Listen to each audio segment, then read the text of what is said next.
पहले कभी जब हम प्रोग्राम बनाया करते थे तो उस प्रोग्राम में हमारे पास शुरुआत हुई थी वेरिएबल्स से। किससे शुरुआत हुई थी? वेरिएबल्स से। ठीक, तो वेरिएबल्स हम किस तरह से किया करते थे? वेरिएबल्स का नाम दे दिया करते थे और उसके अंदर कुछ वैल्यू इनिशियलाइज करा दिया करते थे। ठीक, तो आज हम जो बात कर रहे हैं कलेक्शन फ्रेमवर्क की। ठीक, कलेक्शन फ्रेमवर्क। अभी तो इसमें बताने का कोई आवश्यकता नहीं है, अभी फिलहाल थियोरेटिकल बताया जाएगा। देखिएगा, हाँ जी, इसका स्ट्रिंग बफर बिल्डर कराना से अब तो कलेक्शन स्टार्ट हो गया है, कल करा दूंगा, कल बीच में कभी करा दूंगा। ठीक,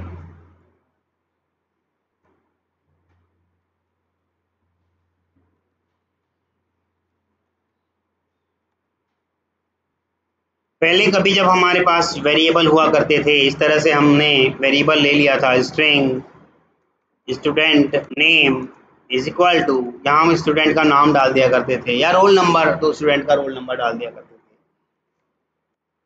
ठीक, मान लो मेरे पास और एक स्टूडेंट का नाम मुझे जोड़ना है, तो क्या करना चाहिए था मुझे? इसके लिए दोबारा से इन वेरिएबल्स के नाम को अलग अलग कर देना चाहिए था, इस तरह से, याद है? रोहन, सोहन, और मान लो एक और मुझे वेरिएबल लेना था, उसके अंदर मोहन डाल दिया। परंतु मुझे ये तीनों एक्सेस करने हैं, मुझे ये तीनों एक्सेस करने हैं। एक्सेस का मतलब पता है क्या होता है? इस्तेमाल करने हैं, तीनों एक्सेस करने हैं। तो कैसे करूं? कैसे करूं? गेटर और सेटर? क्यों डायरेक्ट ऐसे नहीं हो सकता क्या? System dot out dot println, और ये लो हो गया। गेटर की जरूरत ही क्या है? स्टूडेंट नेम हो गया एक्सेस। ठीक, या इसको मैं अपने ढंग से इस्तेमाल करना चाहता हूँ, you are my first student. ठीक, और ये लो इस्तेमाल हो गया, कोई रोक रहा है? और रन करना हो तो रन भी हो गया। ठीक, you are my first student Rohan, या Rohan you are my first student, जैसा आप उसको एक्सेस करना चाहते हो वैसा। हाँ, इफ एल्स से, लेकिन मुझे तो सारे ही केवल एक्सेस करने हैं, तीनों के तीनों नाम प्रिंट करने हैं, तो कैसे करूं? इफ एल्स से हो जाएगा? मैं भी देखूं भाई कैसे होगा। फॉर लूप से हो जाएगा। ये लो मैंने फॉर लूप बनाया और integer i is equal to 0 करा, i इज लेस देन 3 है, और i को प्लस प्लस करा दिया। फॉर लूप मैंने ऐसे करा दिया। अब कैसे प्रिंट हो सारे? ये मैंने फॉर लूप चला दिया आपका, ये तो तीनों बार ही रोहन आ गया। अच्छा, जहाँ 1 है वहां प्लस i कर दूं, और इसे अच्छा 0, अच्छा 0 को 1 कर दूं, किधर? कहाँ पे इक्वल? यहाँ इक्वल लगा दूं यहाँ, लेकिन एरर आ रही है। कह रहा है स्टूडेंट नेम नाम का कोई वेरिएबल नहीं है मेरे पास। देखो, कह रहा है student name can not be resolve to a variable. अभी तो केवल 3 ही थे, मान लो 300 बच्चे होते तब कैसे एक्सेस करता मैं?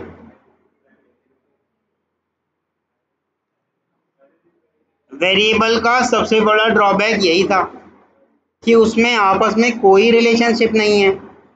मुझे सारे के सारे अगर एक्सेस करने हैं तो मुझे बार बार ऐसी वाली कोई एक स्टेटमेंट लिखनी होती। कैसी वाली? स्टूडेंट नेम 1,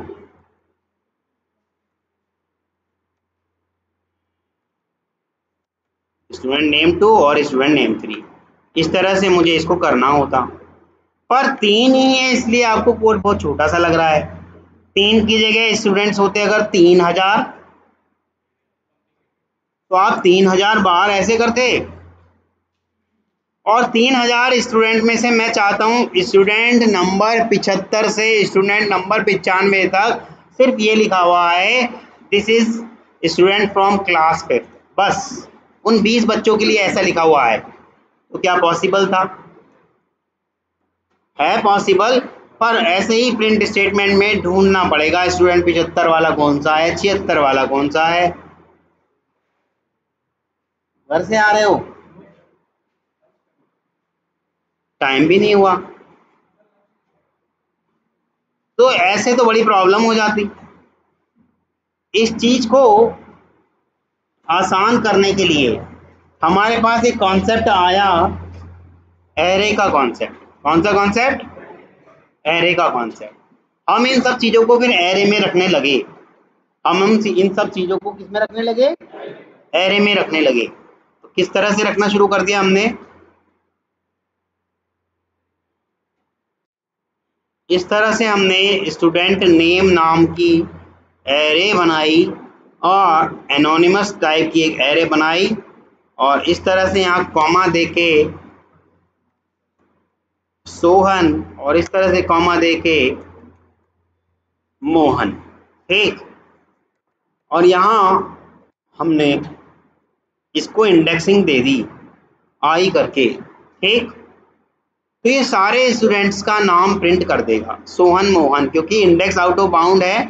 आपने इसको स्टार्ट करा दिया गलत जगह से, हमने कराना चाहिए था इसको 0 से, और ये इक्वल हटा देना चाहिए था। सारे नाम आ गए। एरे ने इस चीज को कम कर दिया, ठीक।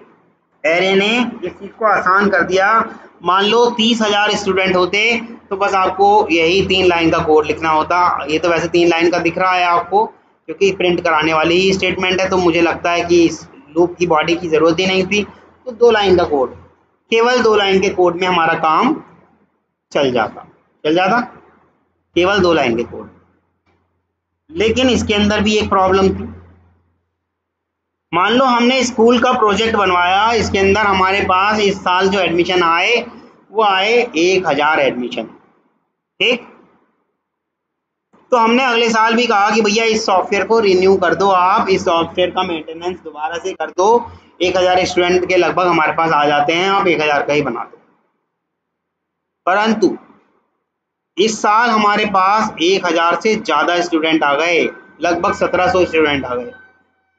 क्या मैं 700 स्टूडेंट को ये कह के वापस भेज दूं कि सॉफ्टवेयर में जगह नहीं है?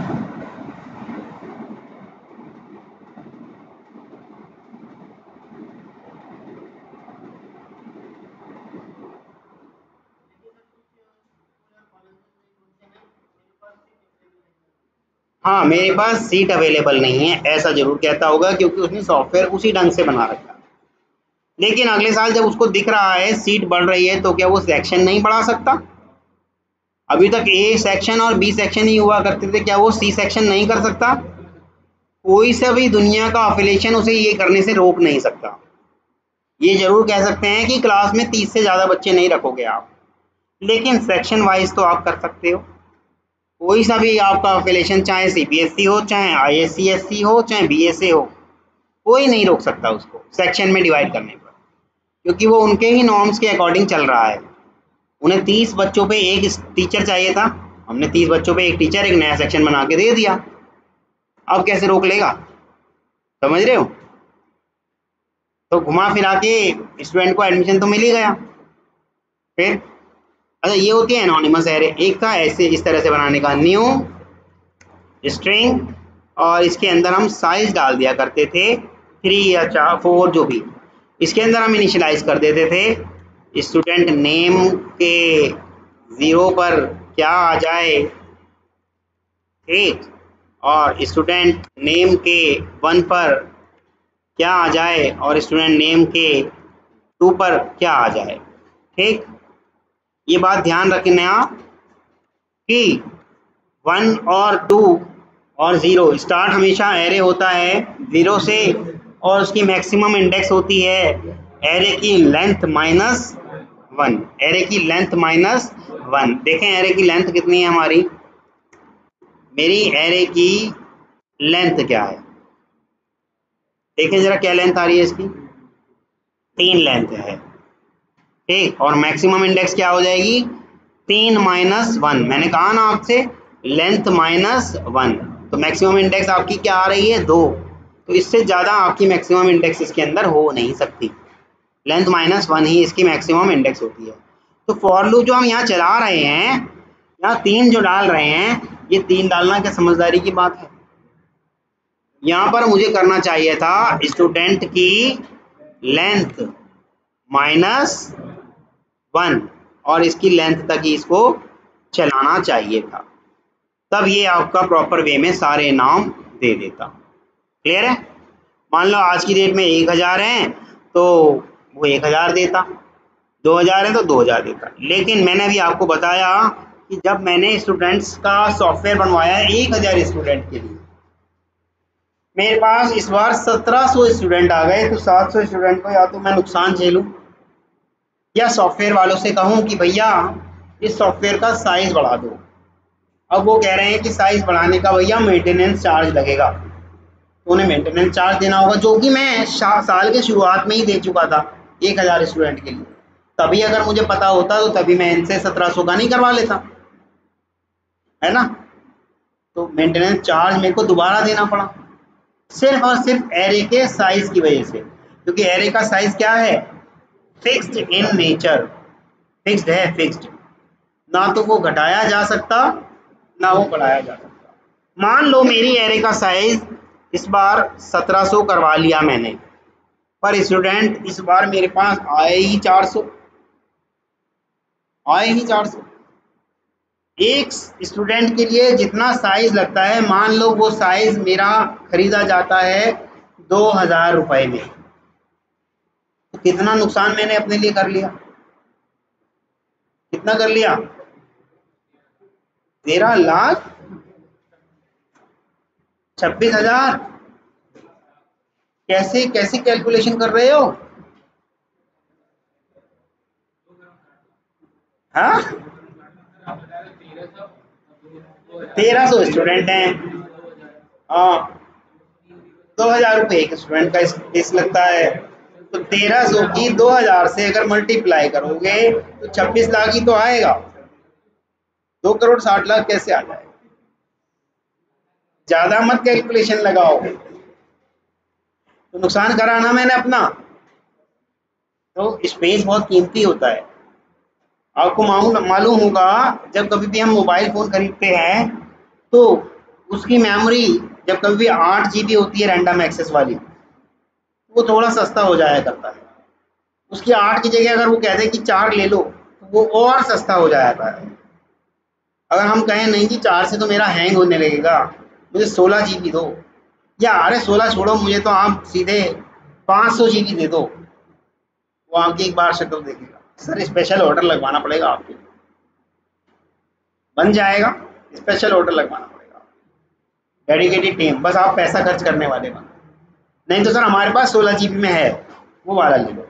और ये वो इस वाले से थोड़ा सा महंगा है। वो महंगा क्यों हुआ, मेमोरी स्पेस की वजह से वो महंगा हुआ। तो स्पेस को ध्यान में रखते हुए हम ऑक्यूपाई करते हैं, ऐसे नहीं कि जितना मर्जी खरीद लो, फालतू में स्पेस का पैसा भी बर्बाद नहीं करना चाहिए ना। हाँ जी बोलिए, आ रही है आवाज़ मुझे, लेकिन पूछ लो, अगर पूछ रहे हो तो मैं बताऊंगा उसको। तो इस चीज़ को ओवरकम करने के लिए मेरे पास कॉन्सेप्ट आया कलेक्शन का, कलेक्शन कलेक्शन फ्रेमवर्क पिक्चर में आया।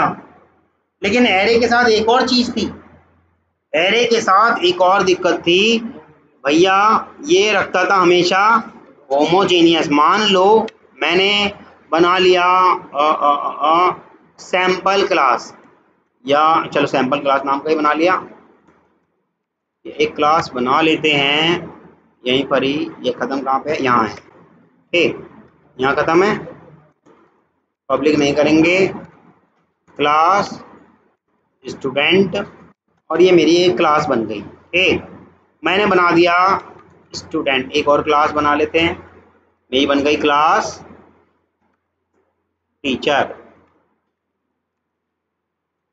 मेरी एक और क्लास बना लेते हैं, क्लास एम्प्लॉय या स्टाफ, जैसा आपको सही लगे। एम्प्लॉय कर लो या स्टाफ कर लो, एम्प्लॉय में सभी स्टाफ आ जाते हैं। ठीक, मैंने बनाया स्टूडेंट की नाम की एरे बना ली, इजिकल टू न्यू स्टूडेंट, और इस एरे का साइज मान लो मैंने 100 रख दिया। बन गई मेरी एरे, बन गई। इस एरे को मैं एक्सेस भी कर सकता हूँ। स्टूडेंट की लेंथ -1, ठीक, और इसको यहाँ पर भी मैं स्टूडेंट की आई करके इसको एक्सेस भी कर सकता हूँ। आप सबको मालूम है नल जाएगा, अभी तक इनिशियलाइजेशन तो हुआ ही नहीं है, सबको मालूम है यहाँ नल जाएगा। नल गया, क्लियर है, लेंथ -1 तक गया, यानी कि 100 तक उसने नल प्रिंट कर दिया। ठीक, अब मैं इसके अंदर डालना चाहता हूँ स्टूडेंट, इसके अंदर कोई कंस्ट्रक्टर बना लो, चाहो तो मेथड बना लो, जैसा आपका मन करे। ठीक, या डिफॉल्ट कंस्ट्रक्टर तो वो बाय डिफॉल्ट ले ही लेगा। ठीक, मैं चाहता हूँ स्टूडेंट 0 पोजीशन पे आ जाए, क्या, न्यू स्टूडेंट, और ये लो जी आ गया। मैं चाहता हूँ 1 पोजीशन पर भी आ जाए। वैसे कंस्ट्रक्टर बना के तो और अच्छा बना सकते हो, अभी तो सिर्फ मैं ये बताना चाह रहा हूँ होमोजीनियस और हेट्रोजीनियस क्या चीज़ है। इसके अंदर आप 1 पर भी डाल सकते हो स्टूडेंट टाइप का ऑब्जेक्ट, लेकिन आपका मन कर गया कि इंडेक्स नंबर 2 पर मैं डाल दूं क्या, टीचर, तो क्या जा पाएगा? नहीं जा पाएगा। जिस तरह की ये बनी है उसी टाइप का वो अलाउ करेगा। ये दूसरी इसकी ड्रॉबैक थी, किसकी, एरे की। ये ड्रॉबैक एरे की दूसरे नंबर की ड्रॉबैक थी। ठीक, अब आप ही जैसे बहुत सारे होनहार स्टूडेंट विद्यार्थी हुए होंगे जिसने कहा होगा सर ये तो मेरे बाएं हाथ का खेल है, इस तरह की एरर को तो मैं ऑब्जेक्ट एरे से सॉल्व कर दूंगा। हो गई सॉल्व। अब चाहे टीचर डालो, चाहे आप एम्प्लॉय डालो, चाहे आप जो मर्जी डालो। आइए भाई साहब, आपका जो मन करे डालो, वो मना थोड़ी कर रहा है। अब तो होमोजीनियस वाली प्रॉब्लम तो सॉल्व हो गई, और जैसे ही इसका साइज 100 हो जाएगा उसके बाद array index out of bound, देखो मैं डाल रहा हूँ स्टूडेंट stdnt 101 पर मैं डालना चाहता हूँ न्यू एम्प्लॉय। ठीक, और रन करते हैं, आ गई इंडेक्स आउट ऑफ बाउंड। सिर्फ एक ही बढ़ाया मैंने, 100 से एक नंबर आगे आते ही, 100 से एक नंबर आगे आते ही नहीं, मैं 100 वाला भी करता हूँ। चलो ये लो, आपको मालूम है 100 वाले पे भी ये नहीं अलाउ करेगा, क्योंकि 0 से स्टार्ट करता है और लेंथ -1 तक चलता है। भाई वो वाली होमोजीनियस वाली प्रॉब्लम तो सॉल्व हो गई ऑब्जेक्ट एरे से, पर फिक्स्ड इन साइज वाली प्रॉब्लम का क्या करें? फिक्स्ड इन साइज वाली के लिए हमें एक ऐसी चीज की जरूरत पड़ी जो रोएबल इन नेचर हो, जिसमें इलास्टिसिटी हो। इलास्टिक का नाम सुना है? इलास्टिक आप खींच भी लेते हो और जब आपका काम निकल जाता है वो वापस वैसी उसी लोकेशन पे आ जाती है ना। इलास्टिसिटी हो उसके अंदर, ग्रोएबल इन नेचर हो, एक जो समय के अनुसार या आपकी जरूरत के अनुसार घट या बढ़ जाए। तो ऐसी वाली क्या चीज है? Collection framework.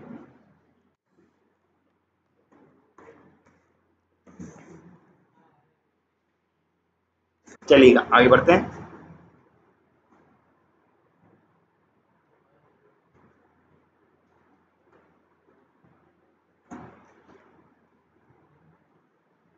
कलेक्शन फ्रेमवर्क अपने आप में कहता है कि देखो कलेक्शन फ्रेमवर्क की जरूरत क्यों पड़ी, पहले वो पॉइंट लिख लेते हैं।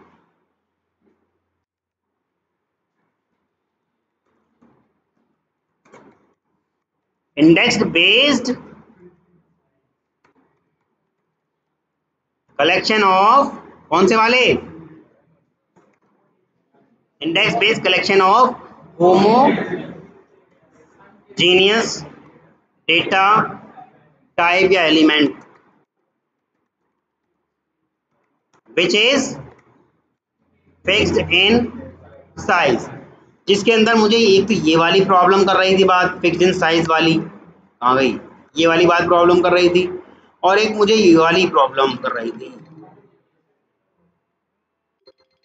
ये बात मुझे दोनों प्रॉब्लम कर रही थी, होमोजीनियस और fixed in size. Hello hello, ठीक है।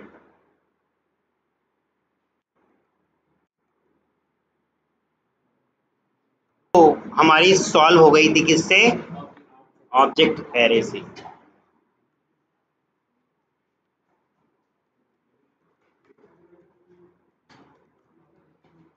ऑब्जेक्ट एरे से सॉल्व हो गई थी, और ये वाली अभी तक सॉल्व नहीं हुई थी। इसके लिए हमारे पास आया क्या, कोई ऐसा कॉन्सेप्ट जो क्या था, ग्रोएबल इन नेचर, जिसका साइज अपने अकॉर्डिंग एडजस्ट हो जाए, ठीक, ग्रोएबल इन नेचर। तो क्या था वो,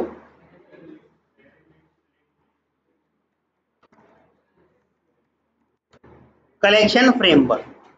वो क्या था आपका, कलेक्शन फ्रेमवर्क। इस तरह की प्रॉब्लम को सोल्व करने के लिए हमारे पास आया कलेक्शन फ्रेमवर्क, ठीक। जहां तक किसी को कोई इशू, किसी को भी कोई इशू हो तो बताइएगा। अब ये कैसे करता था, ये भी देख लेते हैं, कलेक्शन फ्रेमवर्क कैसे इंटरनली काम किया करता था।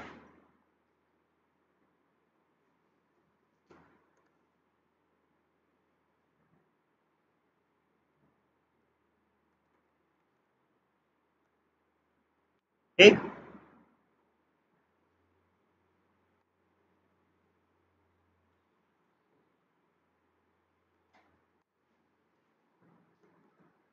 ये आपकी कितने साइज की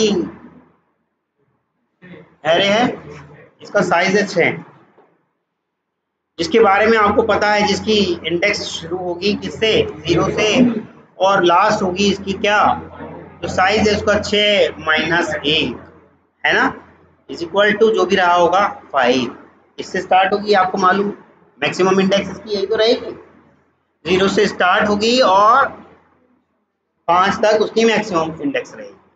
मान लो इसमें मैंने एलिमेंट डाल दिया, हेलो, ठीक, मान लो इसमें भी मैंने एलिमेंट डाल दिया, हाय, इसमें भी मैंने एलिमेंट डाल दिया, रेड, इसमें मैंने एलिमेंट डाल दिया, बाय, या इसमें कुछ और एलिमेंट डाल दिया, हम्म, ठीक, इसमें भी एलिमेंट डाल दिया, ठीक, ये सारे एलिमेंट मैंने डाल दिए, एक और एलिमेंट आने की इच्छा कर रहा है, मान लो फैमिली, फैमिली नाम का एक एलिमेंट इसमें इंसर्ट करने की कोशिश कर रहा है, तो क्या आ पाएगा, आ पाएगा, नहीं आ पाएगा।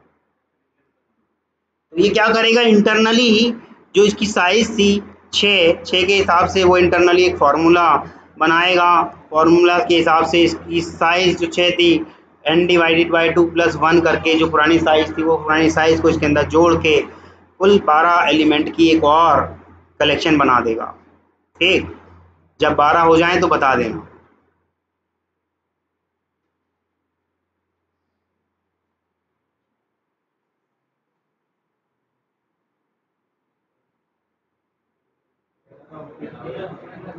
एक ज़्यादा हो गई, उसी को हटा देते हैं, ठीक, अब सही है। इसने सबसे पहले फार्मूला लगा के इस तरह का, ये देखो 6 तो मैंने ऐसे ही एग्जांपल दिया है क्योंकि जगह ज़्यादा नहीं थी ना आपको समझाने के लिए, डिफ़ॉल्ट 10 का लेके चलता है, ठीक। तो अब क्या करेगा वो, 1 बाय 1 क्या करेगा, 1 बाय 1 इन सब को इसके अंदर कॉपी करेगा, 1 बाय 1 इन सब को इसके अंदर कॉपी करेगा, ठीक, एक एक करके इन सबको इसके अंदर कॉपी करेगा, और फिर उसके बाद जब ये इंसर्ट हो जाएंगे सारे, जैसे मान लो इसके अंदर आ गया हेलो, और इसके अंदर आ गया हाय, और इसके अंदर आ गया आपका रेड, बाय,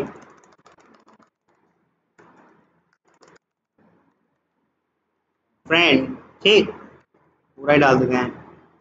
ठीक, क्योंकि बहुत सारे महान ऐसे विद्यार्थी हैं वो कहेंगे सर फ्रेंड की स्पेलिंग चेंज कैसे हो गई कॉपी करते वक्त। ठीक है, अब फैमिली आना चाहता है, लेकिन फैमिली आने से पहले पहले तो इसने कॉपी किया एक एक करके, पहले तो एरे बनाई।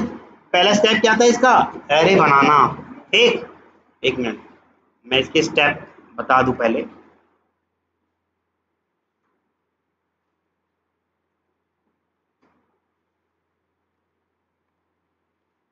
ये किया उसने, सबसे पहले तो उसने ऐसे करके बनाई होगी एक, ठीक, ऐसे करके बनाई होगी। फिर बनने के बाद उसमें कॉपी किया होगा, कॉपी करने के बाद जो पुरानी वाली थी उसे डिलीट करेगा, उसे डिलीट करेगा, तब जाकर के वो अपनी नई वाली इंडेक्स में वो फैमिली नाम का एलिमेंट डालेगा। ठीक है, तो इतना सारा काम करने में उसे कुछ तो समय लगा होगा, जैसे कि मुझे भी लगा। अगर यही एरे होती और उसमें जगह होती तो वो तुरंत डाल देता, लेकिन इतना सारा कुछ करने में उसको कुछ तो समय लगा होगा। तो हमें ग्रोएबल इन नेचर तो मिल गया, पर स्पीड के साथ हमने कॉम्प्रोमाइजेशन करा। जो सातवां एलिमेंट उसके अंदर जाएगा, वो जो सातवां एलिमेंट उसमें एंटर करेगा, उस एंटर करने की वजह से उसको इतनी सारी सर्कस करनी पड़ी। This whole circus is occur due to that seventh member only. First of all, it will create a new collection by creating or by based on that formula which is internally calculated by this Java programmer. Clear? After that, it will copy all the element one by one from zero index to last index of previous array. Previous index की array की last index तक सारे copy कर देगा. After that, it will destroy our previous array या collection, मेरी previous collection को वो डिस्ट्रॉय करेगा, तब जाके वो सातवां एलिमेंट कॉपी होगा। तो इतने सारे काम करने में उसको थोड़ा सा समय लगा होगा।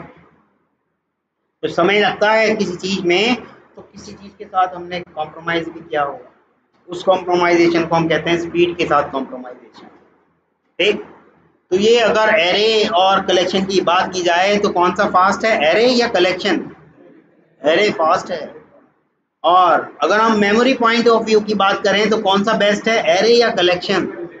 Collection. Memory point of view की बात कर रहे हैं तो कलेक्शन, लेकिन अगर हम स्पीड की बात कर रहे हैं, एक्सेसिंग की बात कर रहे हैं तो एरे। समझ में आया? किसी को कोई इशू हो तो बताइए, किसी भी तरह का। क्लियर है? आते हैं वापस अपने डेफिनेशन पे। बताया था ग्रोएबल इन नेचर। हाँ हाँ,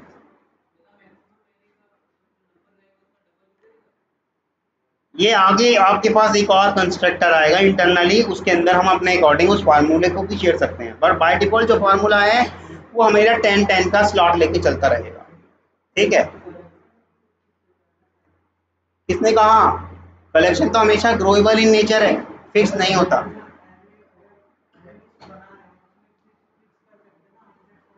कर दिया 100, अगर पूरा हो गया 101 डालोगे, वो इंटरनली कैलकुलेट करके बढ़ा देगा।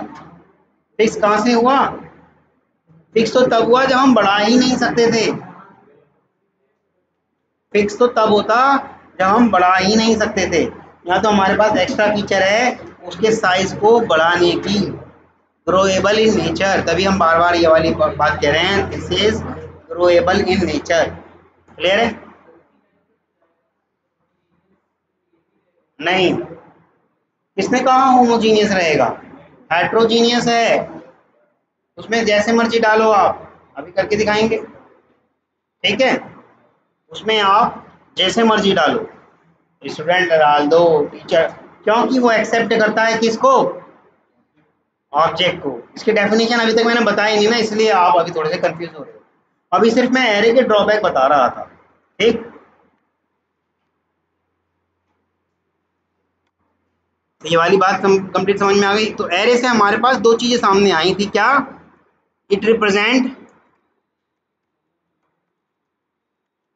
Group of element of similar data type ठीक, समझ में आ गया?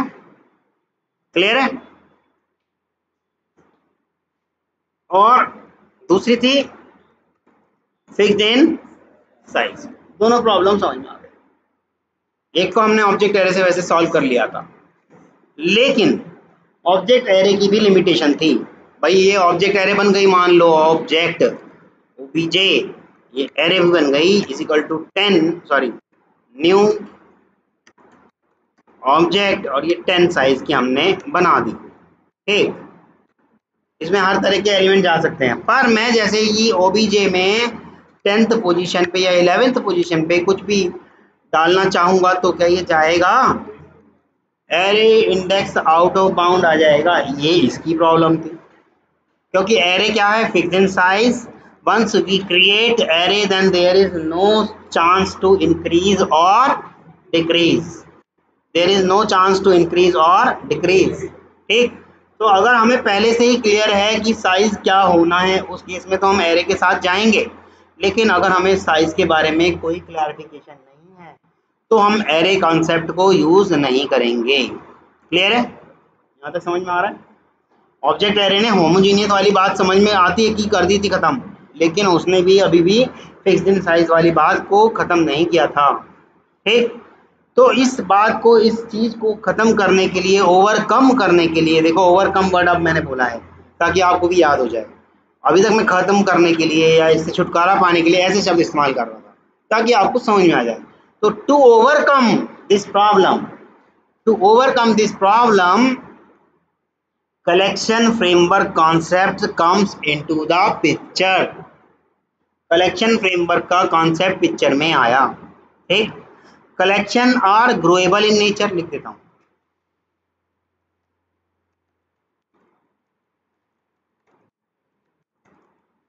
Collections are growable in nature. ठीक, it is based on our requirement. It can increase or decrease the size. तो hence अगर मैं बात करूं, hence memory point of view, collection concept is very useful, और वेरी यूजफुल को एक और नाम दिया जा सकता है, रिकमेंडेड टू यूज, सलाह दी जाती है इससे ही इस्तेमाल करो। ठीक है, रिकमेंडेशन दिया जाता है कि इसी को इस्तेमाल करो। यहां तक किसी को कोई इश्यू हो तो बताइए। दूसरी बात, इट की जगह कलेक्शन ही लिख देते हैं। हाँ, फ्रेमवर्क की बात कर रहे हैं ना अभी तो हम, अभी ना, हाँ लेकिन अभी जब हम बात कर रहे हैं फ्रेमवर्क की तो हम कलेक्शंस की बात करें। जब हम बात करेंगे, मैं एक्चुअली कलेक्शन और कलेक्शंस में भी फर्क बताऊंगा, लेकिन जब कलेक्शंस मैं लिख रहा हूँ बार बार तो समझना कि मैं फ्रेमवर्क की बात कर रहा हूँ। कलेक्शन और कलेक्शंस में सिर्फ और सिर्फ एस का फर्क है, लेकिन जहाँ कलेक्शन आ जाएगा उसे हम इंटरफेस कहेंगे, जहाँ कलेक्शंस आ जाएगा उसे हम क्लास कहेंगे। लेकिन कलेक्शंस फ्रेमवर्क की अगर मैं बात करूँगा तो उसके अंदर सारे के सारे 9 की फीचर आ जाएंगे। कलेक्शन फ्रेमवर्क के अंदर 9 की फीचर हैं, 9 तरह की कीज हैं जो हमारे लिए बहुत यूजफुल है। ठीक है, क्लियर? चलिए आगे बढ़ते हैं। कलेक्शंस कैन होल्ड बोथ, कौन कौन से? होमोजीनियस एंड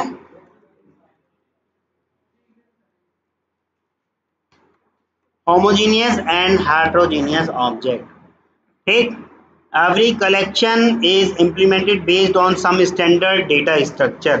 हर एक कलेक्शन की मैंने 9 की फीचर बताई है, ये 9 की 9 कुछ ना कुछ इंटरनली किसी डेटा स्ट्रक्चर पर बेस्ड हैं, और जब किसी डेटा स्ट्रक्चर पर बेस्ड हैं तो उसके पास उस डेटा स्ट्रक्चर के हिसाब से कुछ ना कुछ रेडीमेड मेथड भी अवेलेबल है जो कि एरे के पास नहीं है। ठीक है, जो कि एरे के पास नहीं है। तो रेडीमेड मेथड भी आ गए इसके पास। भाई इतने फायदे आ रहे हैं तो कहीं ना कहीं कॉम्प्रोमाइज जरूर किया होगा, वो मैं बार बार आपको बता रहा हूँ, क्या स्पीड के साथ। ठीक है, अब आती है बात एरे और वर्सेस कलेक्शंस। मैं अगर एरे की बात करता हूं तो एरे क्या है? Array is fixed in size. Collection क्या है? Global in nature.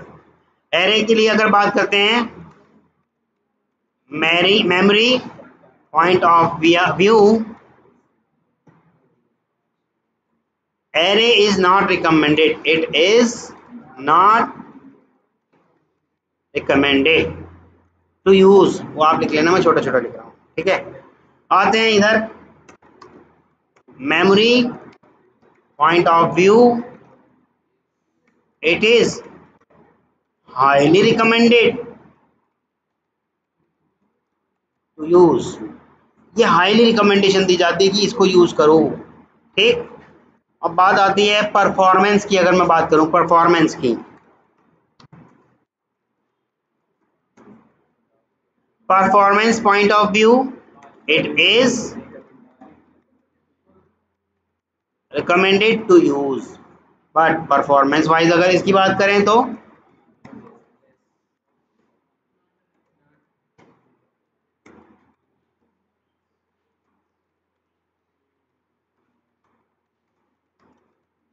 ये यूज में नहीं करनी चाहिए, it is not recommended to use. देखो इसके ना पॉइंट्स में थोड़े से ऐसे कर दूं जिससे अलग अलग दिख जाए। ठीक, क्लियर है? समझ में आ रहा है? भाई परफॉर्मेंस तो आपको मालूम है, वो इतनी सारी सर्कस करेगा, एक बड़े साइज की एरे फार्मूला के हिसाब से बनाएगा, कॉपी करेगा, फिर डिस्ट्रॉय करेगा, तब जा करके एक नए एलिमेंट को इंसर्ट करेगा। जबकि एरे में क्या होता था, लास्ट इंडेक्स में जाके देखेगा, अगर साइज वो ब्लॉक बचा है तो उसमें इंसर्ट कर देगा, बड़ा फास्ट था। हाँ,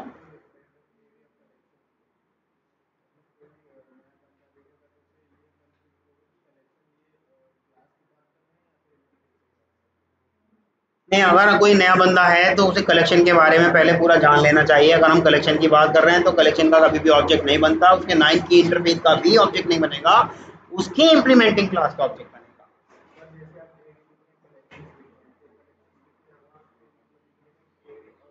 अगर मैं उस तरह से लिख रहा हूँ उधर कलेक्शन, तो मतलब ये है कि आप कलेक्शन फ्रेमवर्क की बात करते हैं।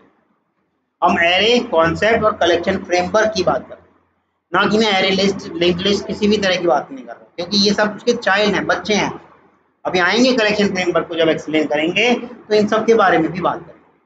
और अभी एरे से कलेक्शन पे सीधे जंप क्यों कर गए उसके बारे में तो जान लो, उसका क्या फायदा है क्या नुकसान है ये तो जान लो।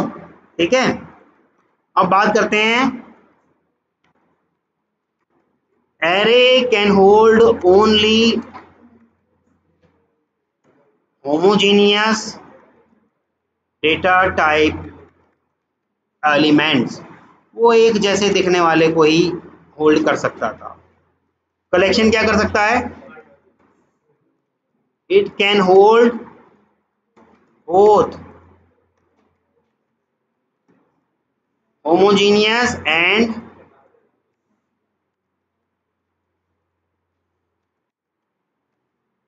एलिमेंट्स। ये बात समझ में आई? वो दोनों तरह के कर सकता था। एरे के अंदर कोई डेटा स्ट्रक्चर नहीं है, array is not having any data structure, so readymade methods होंगे क्या?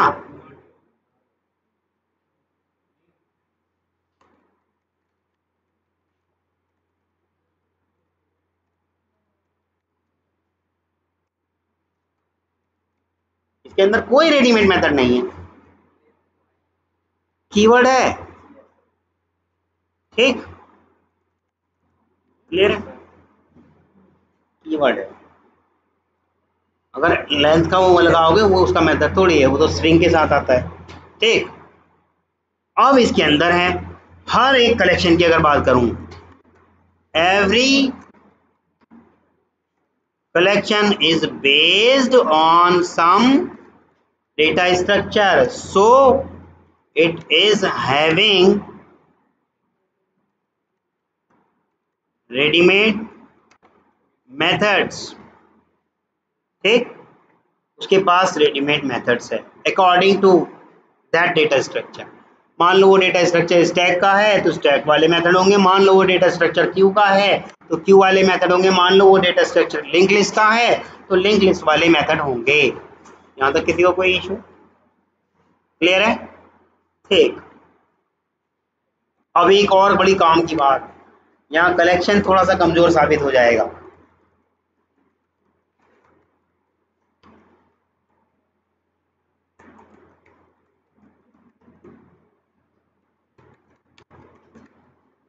एरे होल्ड कर सकता है दोनों प्रिमिटिव और ऑब्जेक्ट टाइप, बट कलेक्शन केवल और केवल ऑब्जेक्ट टाइप यानी कि नॉन प्रिमिटिव टाइप ही कोड कर सकता है।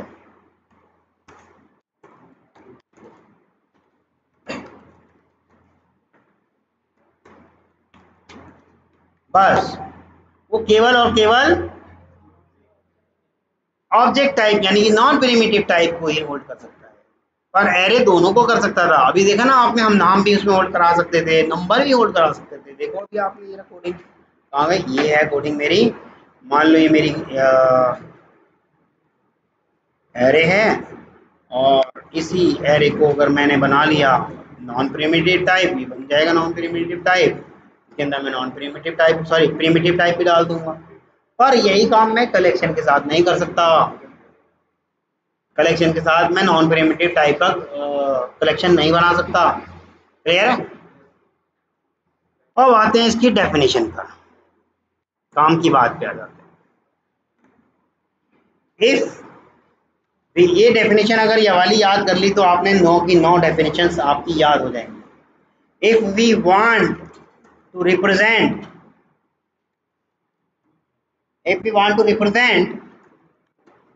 group of objects as a single entity, दिख रहा है सबको क्या? बड़ा करूं text? if we want to represent a group of objects as a single entity, then we should go for collection। बस यही आपको याद करना है। If we want to represent a group of objects, individual objects as a single entity, then we should go for collections। ठीक, अगर हम बहुत सारे ऑब्जेक्ट्स हैं, बहुत सारे ऑब्जेक्ट्स, उन सभी ऑब्जेक्ट को इकट्ठा करके एक एंटिटी के जैसे पेश करना चाहते हैं, भाई एरे में तो ऐसा था ही, हम बहुत सारे एलिमेंट को सिर्फ एक एसटीडी के नाम से पेश कर दिया करते थे ना, नहीं करते थे? बस उसमें इंडेक्स अलग अलग डाल दिया करते थे, नाम थोड़ी अलग अलग करते थे। पर यहाँ ऑब्जेक्ट हमारे पास अलग अलग हैं, बहुत सारे ऑब्जेक्ट्स हैं, हम उन सभी ऑब्जेक्ट को एक सिंगल एंटिटी के जैसे प्रेजेंट करना चाहते हैं, रिप्रेजेंट करना चाहते हैं, तब हम कौन से कॉन्सेप्ट को फॉलो करेंगे? कलेक्शन के कॉन्सेप्ट को फॉलो करेंगे। ठीक, ये डेफिनेशन याद कर लेना। देयर आर 9 की, देखो मैं लिख रहा हूं इंटरफेसेस।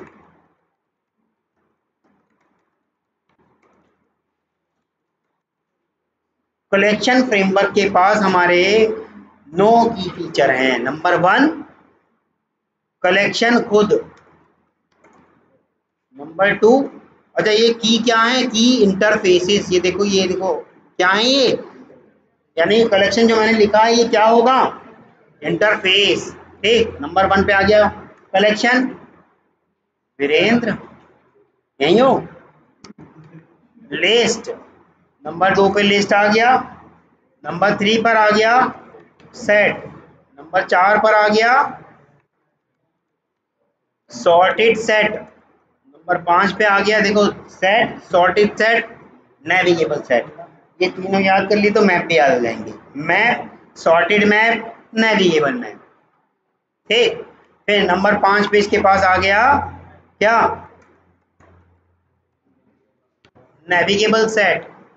नंबर 6 पे आ गया क्यू, नंबर 7 पे इसके पास आ गया मैप, नंबर 8 पे इसके पास आ गया सॉर्टेड मैप नंबर 9 पे इसके पास आ गया।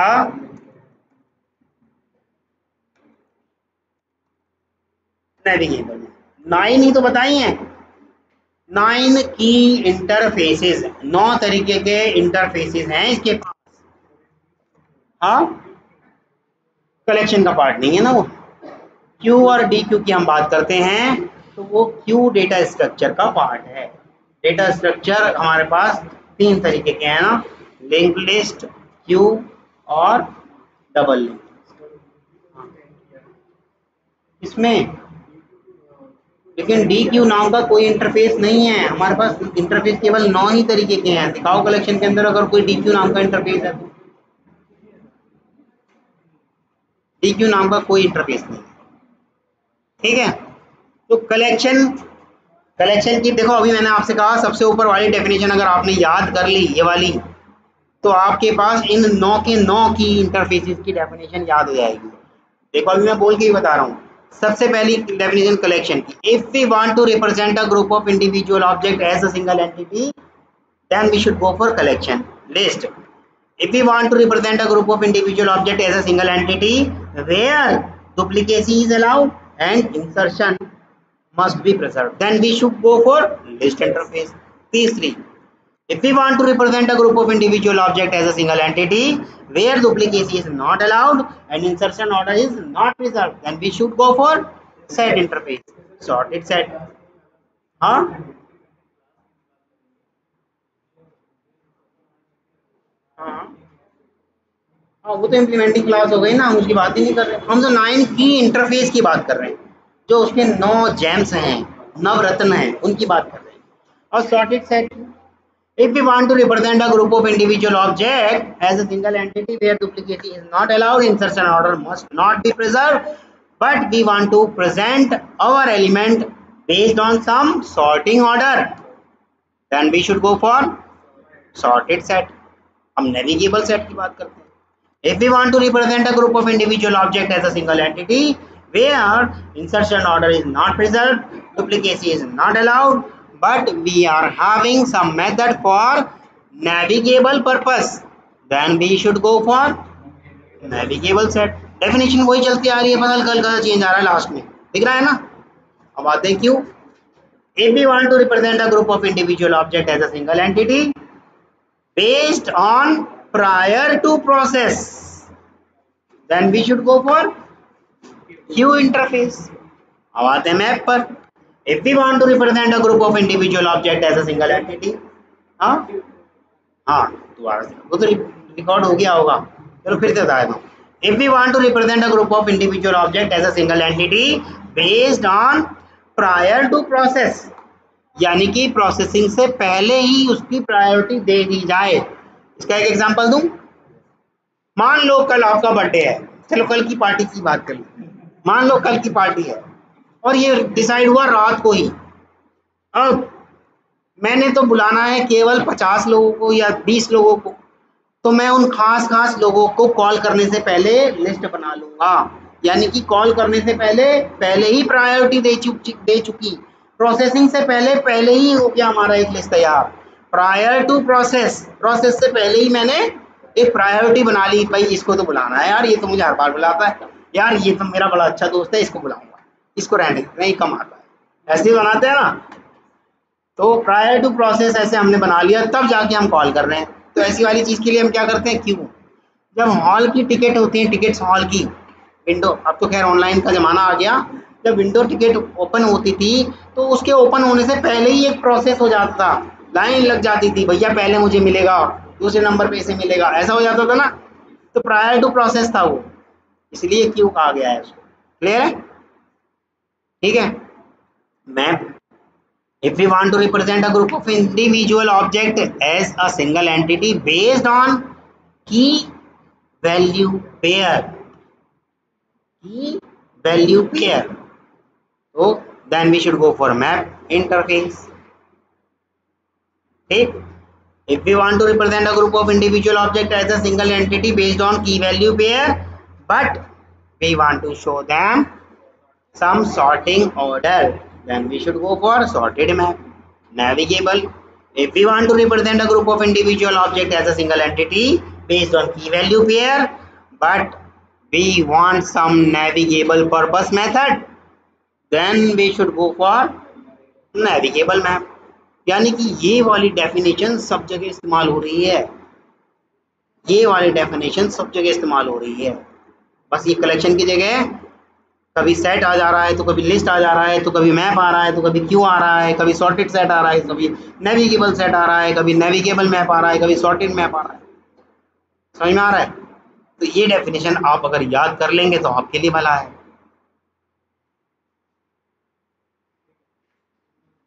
आपके लिए भला है। और आपको बता दूं, कुछ दिन बाद जब आपको ये वाली डेफिनेशन याद आ जाएगी, याद हो जाएगी, और जब आप सबकी आप डेफिनेशन बोलने लग जाओगे, तब आपके अंदर से एक और भूख जागेगी, सर वो डेफिनेशन नहीं, कोई नई डेफिनेशन लिखवाओ। तब मैं कहूँगा आपसे कि नाउन की डेफिनेशन क्या होती है। हम कह जरूर सकते हैं noun is a concept to present और टू रिप्रेजेंट नेम प्लेस और थिंग, है ना, लेकिन ये एक अलग तरीका हो गया। पर रटी रटाई जो लोगों को समझ में आती है क्या होती है, noun is a name of a person place thing, यही तो होती है। और जब सब सुनना ही यही चाहते हैं तो आप अलग क्यों मांग रहे हो भाई? ठीक है, इंटरव्यूअर भी यही सुनना चाह रहा है, तो आप अलग क्यों चाह रहे हो? ठीक, तो ये इसके 9 की इंटरफेस हो गए। इन सब में से किसी का भी ऑब्जेक्ट नहीं बनाया जा सकता। एक पहली बात, इन सब में से किसी का भी ऑब्जेक्ट नहीं बनाया जा सकता। दूसरी बात,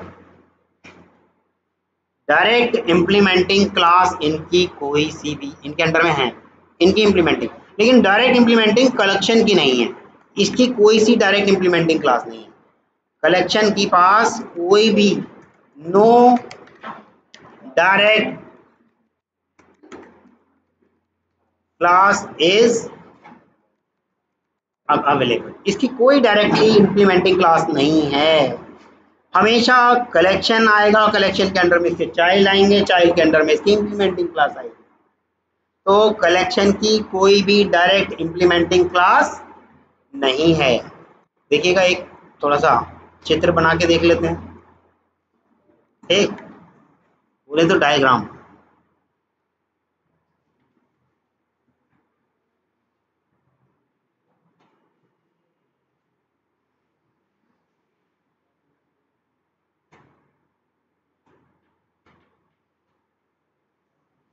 लिस्ट सेट मैप को सबसे अलग रखेंगे क्योंकि वो कलेक्शन का चाइल्ड नहीं होता।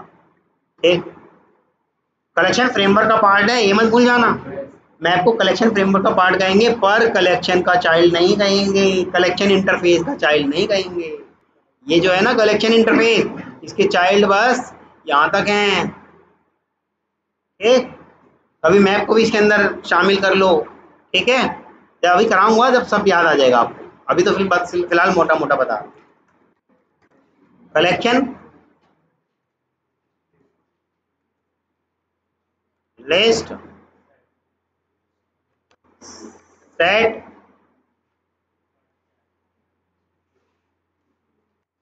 Q.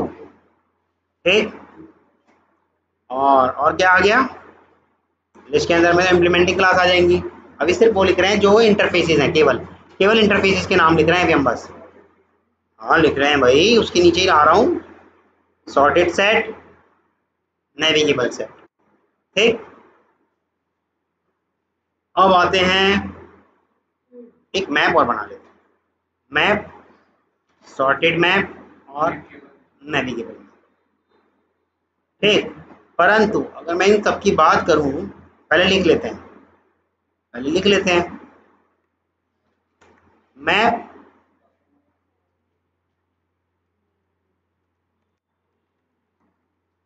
Sorted map, navigable, set, sorted set, navigable set. अब बात करते हैं इन सब की। ये 9 की फीचर हैं किसकी? 9 की फीचर हैं किसकी?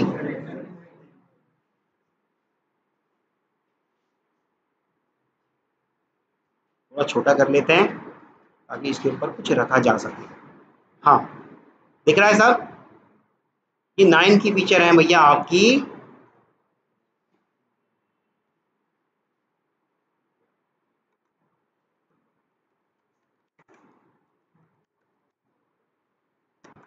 कलेक्शन फ्रेमवर्क की। और कलेक्शन फ्रेमवर्क ना तो इंटरफेस है और ना क्लास है, सबसे ऊपर डाल दिया, ऐसा मत मानना ये पेरेंट है इसका। मैं मिटा देता हूँ अभी, ये लो ना, पेरेंट नहीं डालेंगे इसको। इटरेबल की बात करेंगे तब जब कर्सर समझाऊंगा, अभी सबको कंफ्यूज मत करो। ठीक, ऐसे जरूर कर सकते हो कि ये इसकी फैमिली है, इस तरह से तो जरूर आप बना सकते हो। ये हो गया, ये हो गया।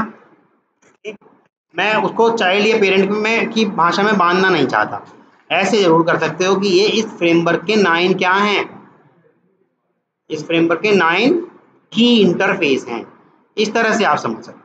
इस तरह से आपको कलेक्शन फ्रेमवर्क ना तो चाइल्ड लगेगा ना पेरेंट लगेगा। समझ में आ रहा है किसी को कोई इशू? अब देखो, ना तो चाइल्ड रहा ना पेरेंट रहा, बस ये एक फ्रेमवर्क है। इस फ्रेमवर्क के पास 9 की इंटरफेसेस हैं।